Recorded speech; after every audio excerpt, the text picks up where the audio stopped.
Welcome to our series, The 12 Dodekagram Types, where we briefly discuss each of the unique ways that people connect with God based on Dodekagram, a spiritual tool for a digital world. In this video, I'm going to discuss the Perfectionist. Oh, you mean Enneagram 1s? Hit the like button and let's get started.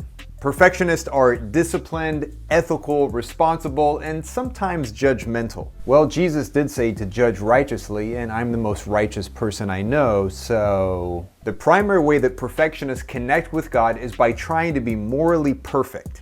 According to the framework of Dodekagram, which divides our spirituality into 6 parts of the body, the perfectionist and ritualist both place emphasis on our souls, that is, the ethical parts of ourselves.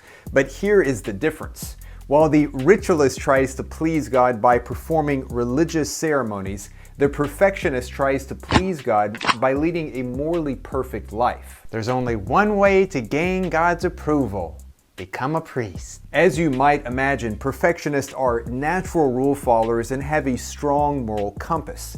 They tend to see things in right and wrong and good versus bad categories, and their moral consciousness drives them to do, to act, and to speak in a way that most aligns with their principles.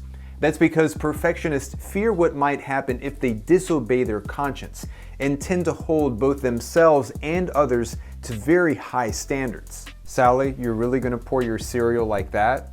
Because of these characteristics, perfectionists often find themselves in leadership roles. For a lot of people are attracted to their strong sense of purpose, deep feeling of responsibility, and relentless pursuit of perfection. Now, although we call this type the perfectionist on Dodekagram, other names that accurately describe them could be the moralist, the purist, the ethicist, or the idealist. I don't know, dude. I was kind of thinking of another word to describe them. What all of these words suggest is that the perfectionist is a person of high moral caliber. And not surprisingly, throughout history, there have been a lot of perfectionists who serve as leaders in various religious traditions. For instance, Confucius, Joan of Arc, Dietrich Bonhoeffer, and Phoebe Palmer. Take John Wesley. Born 300 years ago, John Wesley is a perfect example of a perfectionist. Heck, the very name Methodist, named after a holy club Wesley started in Oxford, originally meant perfectionist back then. In fact, it was a term other students used to describe the overly meticulous way that Wesley and his holy gang structured their religious lives.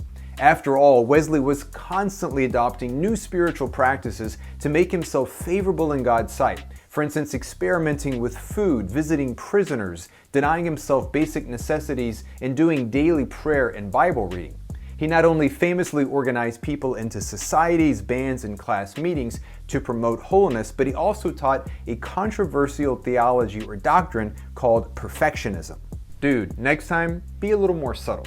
And in his book called A Plain Account of Christian Perfection, Wesley wrote about how a Christian could achieve a sinless state while still alive. That's ridiculous. It's not like Jesus ever commanded us to be perfect like our Heavenly Father is perfect. Now, to be sure, this inclination toward religious perfectionism predates John Wesley by centuries, and this strand can be found in every major world religion. When it comes to Christianity, for instance, lots of movements emerged that were surely created and continued by perfectionists. This includes asceticism, mortification, Lent, fasting, purgatory, the Inquisition, and self-flagellation. Speaking of this last practice, a very popular movement arose in the Middle Ages called flagellantism. So that's where we get the term flatulence. These so-called flagellants were active for hundreds of years across Europe, but especially during the global pandemic known as the Black Death, when these flagellants would go from town to town recruiting new members and flogging themselves as a way to please God and remove God's wrath. I'm so thankful I never had to live during a pandemic. Now, although you might think these flagellants a bit extreme, this tendency toward moral perfection has always been present within Christianity. It just goes by different names. For instance, Protestant traditions that emphasize perfectionism include the Pietist tradition, Puritan tradition, Evangelical tradition, Methodist tradition, and Holiness tradition. In short, the perfectionist is in good company. For the Bible has hundreds of passages talking about God as a morally perfect judge, and our calling as God's people to be morally pure, righteous, just, and even sinless, which means the human attempt to measure up to God's perfect standards isn't going to go away anytime soon.